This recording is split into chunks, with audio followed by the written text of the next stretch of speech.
I had to leap on the struggle. I had to be there for my kids, and I had to be there for my husband.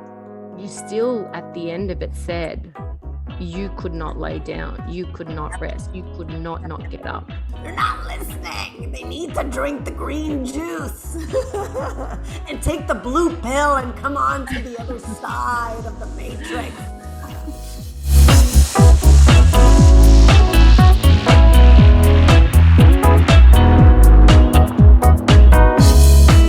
Namaste, amigos. This is Vanessa and Aisha, two wildly passionate women coming to you from opposite sides of the world, Australia and Mexico.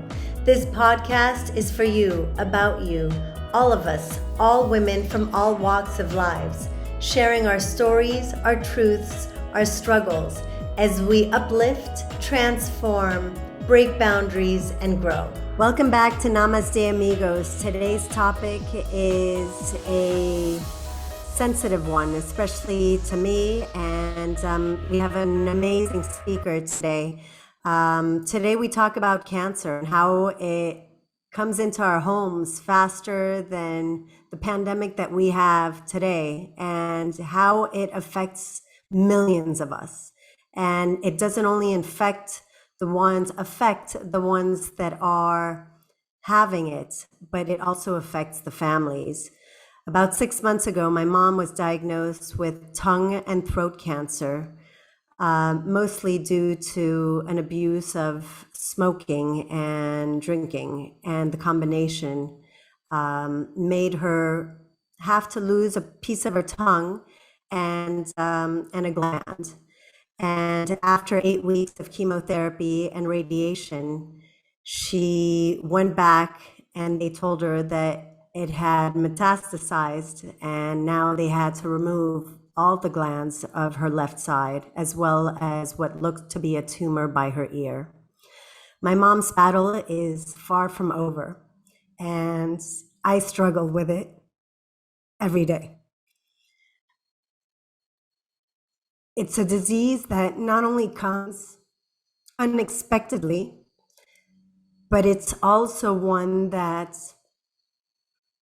only the person going through it can fight this battle. And each person is very different. And so I have had to kind of stand back and just let my mother be. And it's very hard to do that, as I want to come and save her and tell her how to change her diets and change her habits that she has had for over 60 years. But I am not the one going through it.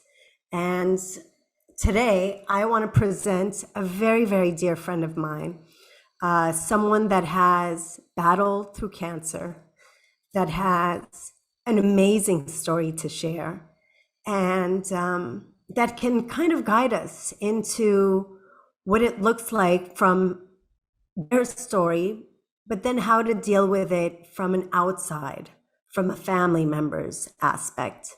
So today I want to introduce Kristina Muller. She is from Bulgaria. She is a high executive in a marketing agency in Florida.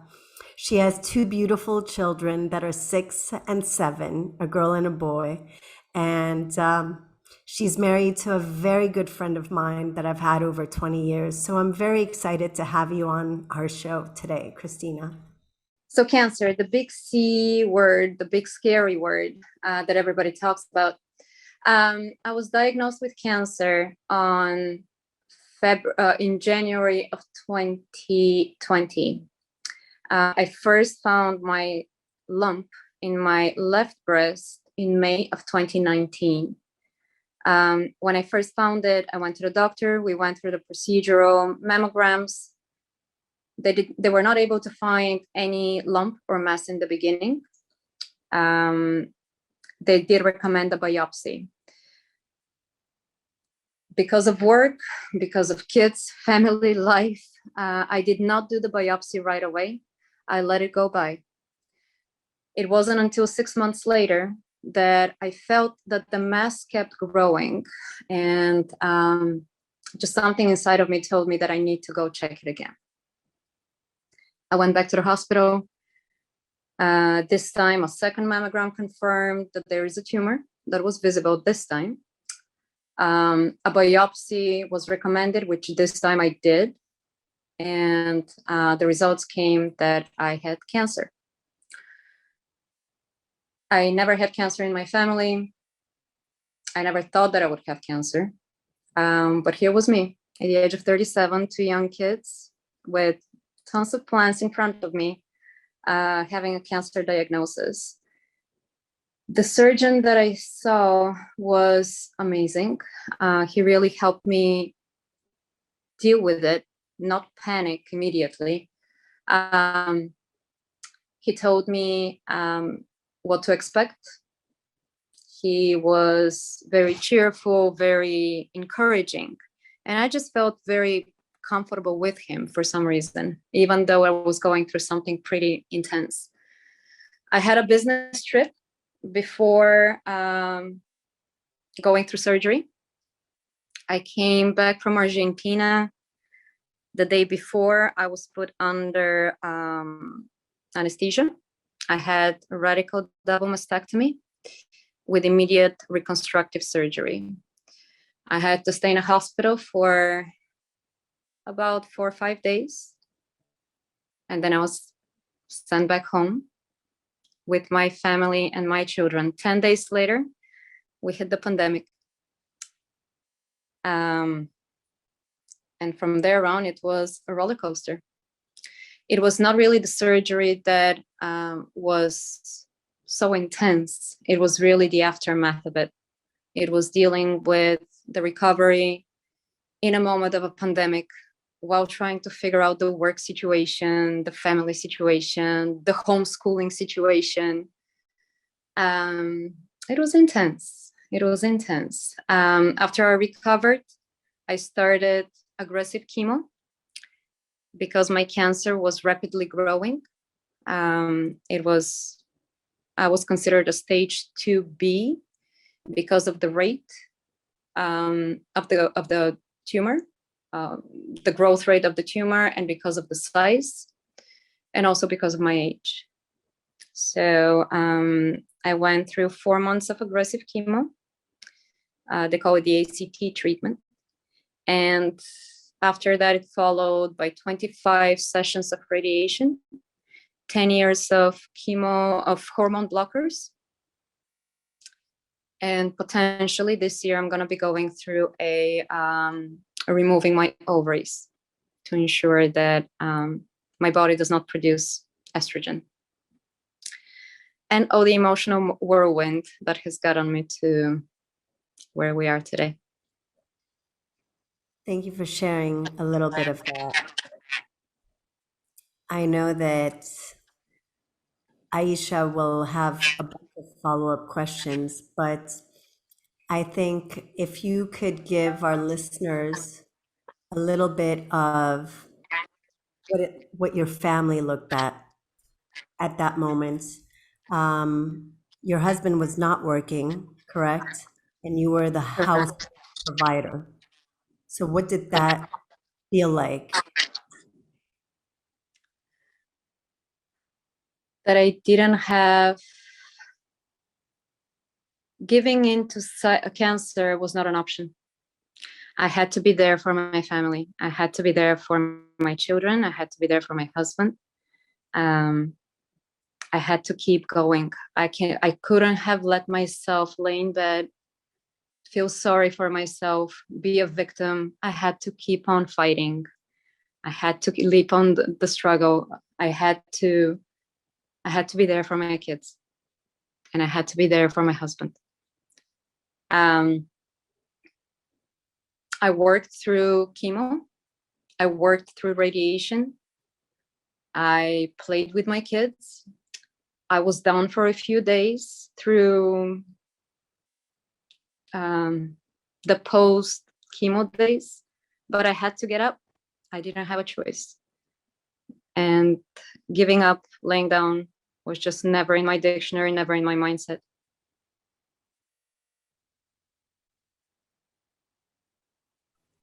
Hey, Kristina. just wanted to say that thank you for sharing such a vulnerable story. I have not met you personally, and this is the first time I'm hearing your story. And man, that went deep. And I was trying to just put myself in your shoes, and I just kept thinking, how would I do this? And that's just scary. I just wanted to ask you, as a woman, like listening to your story, you still at the end of it said you could not lay down, you could not rest, you could not get up, you could not play with your kids, you had to look after them. Why do we as women feel, even when you needed the rest, you had every right to lay down and say, man, it's my time to rest, recover, be looked after, be pampered.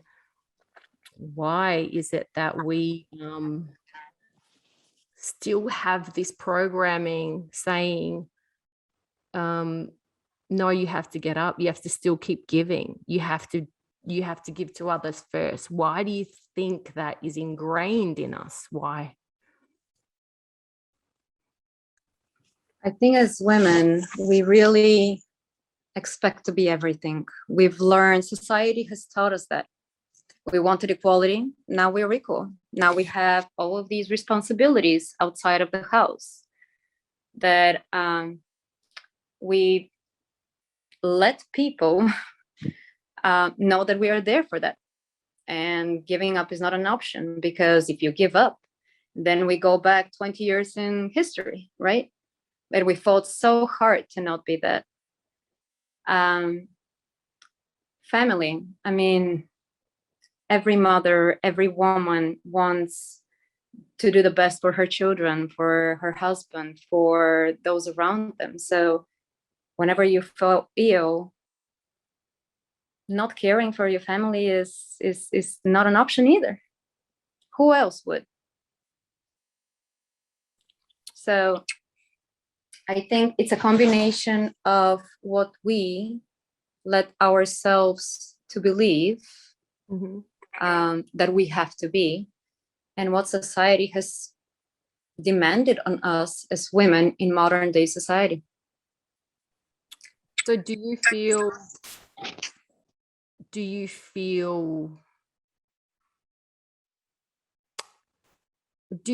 that you've given yourself that love and time and attention that you deserve too? Do you feel peace with that? So this is a great question, and I'll try to answer it in a way that hopefully does not confuse. Cancer for me gave me the ability to have time to myself. The recovery from surgery, the recovery from chemo, yes, it sucked. Like, I wanted to throw up. It was sickening. But you know what?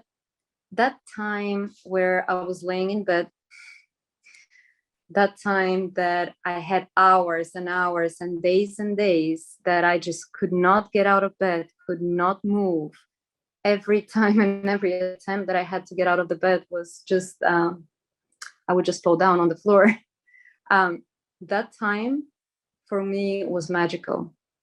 I listened to music. I read tons of books. I meditated. I slept. I slept a lot.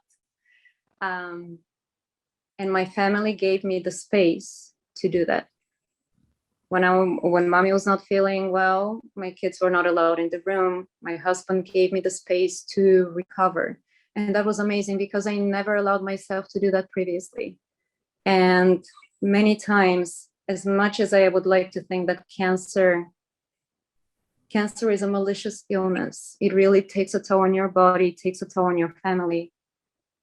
But somehow, if you kind of change your mindset to look at it as an opportunity to give yourself some love in the chaos and in the messiness and in the ugliness that this thing causes to you and your family. If you can just find that little corner, little opening of the door, to open it up and use it as an opportunity to recharge mentally and emotionally, with books, with meditation. When I was sick, but I always tried to find time to walk, to go to the beach, to just sit like outside in nature, breathe in, breathe out, and just be myself. That helped me a lot. I really think that type of mindset also helped me recover faster. Or maybe not recover faster, just help me recover, get over it. Vanessa, I wanted to bring you in this moment because you've had a completely different experience of cancer. You've been experiencing from a little bit of the outside. And so I have been there in your life when you've really, really struggled with, seeing your mum go through it and then trying to fix it and find ways for her to do it your way. And she's refused. And that's really triggered you. And so you've had a completely different association with cancer and a completely different journey. And so it's really interesting because that's a side not a lot of people get to hear about and speak about, because they think everybody wants to do the right thing to heal themselves and take that time and, whatever, the holistic way, and what did the doctors say, you're going to do it by the book. But you've had a massive growth in this area because your mum does not want to do it that way. And so it's a great, opportunity for you to speak about that and how that has sort of affected you and your family. So I think I'm going to rephrase one thing. My mom has shown some changes, and she does want to fight. She's just not me. Right? And I think Kristina said that to me. And she said, I see your mom really strong and really wanting to fight.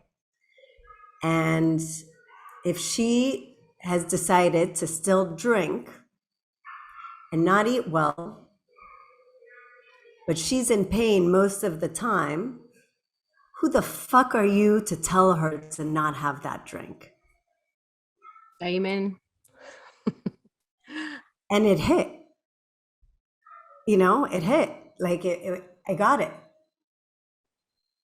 Because at the end of the day, my mom has had a lifestyle that is now 66 years in. And if she doesn't want to change some of those habits, then who am I to tell her she needs to? I remember you, Aisha, telling me, your parents know, like they know what they have to do. You don't need to tell them. They are adults, so they do know. And that hit too, but I was like, yeah, but maybe they're just not listening. They're not listening. They need to drink the green juice and take the blue pill and come on to the other side of the matrix. And we still are here. So I think it's hard. But this has been, I think, part of my lesson as a human being and as a woman, that I tend to push against the current. And I like things done my way. And that has been my lesson. And it's hard when it comes, I had to face it with my ex-husband. Now I'm facing it with my parents, and it's a reoccurring lesson. And it's learning and it's teaching me how to love unconditionally. And it's fucking hard. And cancer sucks. It sucks for the people that are going through it, and it sucks for the people that are around them. It just fucking sucks. And I think my frustration comes from just me wanting to fix, because I'm a fixer and I can't fix. And I can't force her to go and drink that green juice. And so, you know, my mom said to me, if I've got to go, I've got to go. I don't want to suffer. And then she looked at me and she's like, if I leave you, you're fine anyway. You've been strong your whole life. If that's one thing I've made out of you, it's you're just strong. So it's okay if I go. And so it's hard. It's hard to hear these conversations. It's hard to go through these moments. And I don't think there's, you know, obviously there's a way that we picture it in our head of what it's supposed to look like with your loved ones going through an illness. And when it doesn't go that way, it's hard on the whole family.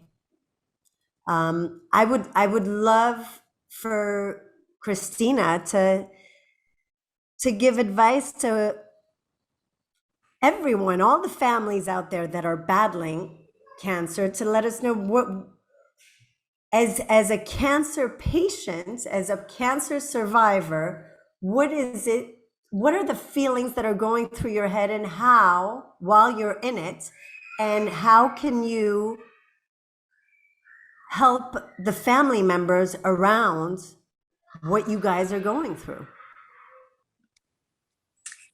Yeah, thank you, Vane. Cancer is a very individual experience. I don't think there is a right or wrong way to go through it. I think what helped me the most is talking about it with my husband, trying to figure out the words and the best ways to talk about cancer and what mommy is going through with my kids. And it was hard. It was really hard. I was scared. I was terrified of dying. And my husband also had his fears. His mindset went completely differently in terms of, oh my God, how can I raise my kids being a sole father? He never really shared that with me, but eventually we started talking about it. We discussed things. We kind of got through it. We really encouraged each other to go through the tough conversations, to have the tough conversations. My children were too young to understand what was going on. I found these books, general books for mothers and cancer, that I read with them. My little one didn't really understand much. He just figured, oh, mommy is sick one day, she's fine and playful the next. My daughter took it a little bit more wholeheartedly. She saw mommy go through losing my hair. I had long curly hair that she used to play with. And one day it was just gone. And my daughter did not want to look at me for 2 weeks. Wow. And I think that was, for me, that was tougher than dying. It was just, my daughter rejecting me was really hard. But eventually, one day I just I just invited her to play with my head. So we did makeup. She drew flowers on my bald head, bald like a bowl. She drew flowers. We did a fashion show. And slowly, we started talking about it. What does it feel? Her biggest fear as a girl of 6.5 years old was that people were going to, what were people going to think, mommy, if you don't have hair? people were going to laugh at you. It broke my heart. It broke my heart that at such a young age, we're conditioning our little girls to think that if you don't have hair, you're ugly. It was hard. But again, through conversations, through reading, through just playing and trying to incorporate them into what I was going through, it helped. It didn't happen overnight. It was hard. And when you're going through cancer, the last thing you have is patience. But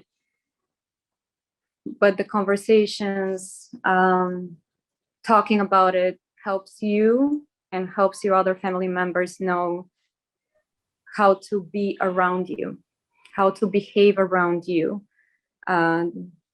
It lets them also express their fears. It lets them talk it out loud. So the best advice I have for people is just don't box up your feelings. Don't box up what you're going through. It's not just your fight. It is also your family's fight. It is those around you as well. The best thing that I did was not only open up to my family, but also open up to my friends, to my colleagues, to random people that I've never met in my life, and just people wanting to help. And it was just such a beautiful feeling. My parents had a very different reaction. They think of illnesses and cancer as a very private experience. They chose not to share what their daughter was going through. And my question to them was, why not? Through me talking about what I'm going through, it made it less painful. It made it more real. It made it more relevant. It made it more, I just felt so much love and support through people that I would never expect from. And it was just the most beautiful feeling ever. I felt loved. I felt I was not alone. And if there's one thing in cancer, it is that feeling of loneliness. And by you opening up what you're going through to others, it helps. It's beautiful, Kristina. Man, I never cry, and you made me cry. Woo! Man, that was deep. That was deep. I have 2 girls, and I can't even imagine that. Before we started this, Vanessa and you were talking about the topic. And when I heard a little snippet of you, I was like, let's call it, real life superheroes. I look at you and I think, fuck, what can't I do now? Like, what do you mean fucking get up at 5 a.m. and do that shit? What do you mean I can't do that anymore? What do you mean I can't have those fucking discussions and stand in my truth and fucking pamper myself and look after myself and stand for what I want and go and get what I want? What do you mean I can't do that? What do you mean there's an excuse? There is no fucking excuse after listening to your story, and that's why sharing your story is so powerful, because you just gave me the green light to fucking stand in my truth and my integrity and not make fucking excuses, hold myself accountable and know that look at our possibility. Look what you were able to do while you went through cancer. That's ridiculous. And so I honor you for that. And I'm so grateful that you shared your story, because it made me see we are unlimited. Before you went through it, if someone said to you, Kristina, you're going to go through this and you're going to go, no, but you went through it. You're here talking. You look great. You're phenomenal, right? You fucking did it. And that allows me to see, that we all have that. Thank you. Like, really, thank you. We're stronger than we think. And it doesn't have to take cancer and an illness for us to realize that. have to cherish each other every single day. Cancer was a bit of a, in a weird way, it was a bit of a confidence booster for me too. Like, if I've been through this shit, I can go through anything. And there's nothing that is ever going to stop me. And it's beautiful. It's a beautiful self-power to really come to terms with. Before, I would always be a self-critique and not worthy enough. I never gave enough to anything. I could never do things the right way or the best way. And after cancer, right now, I've just taken a bit of a step back. And I'm like, you know what? I don't have to be perfect. I'm good enough for what it is. I am enough. And it is the most empowering thought and mindset that I could have ever realized. And I'm grateful to cancer for giving me that opportunity. I have a second chance in life, and I don't want to fuck it up.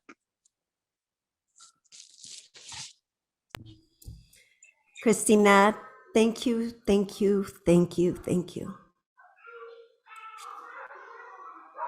I think that's it. I think this has been an amazing interview. Thank you so much for coming out, and I know you're on vacation, so thank you for doing this while you're on vacation and telling your story and being vulnerable and making us cry. And I love you very much, and thank you for being as strong as you are. Love you guys. Thank you so much for having me on this. And let's spread love, and let's spread and empower each other, empower women, share the message, share each other's stories. We're stronger than we think, and we just need to build a community around us. Love it, guys. Thank you, ladies. Love you guys.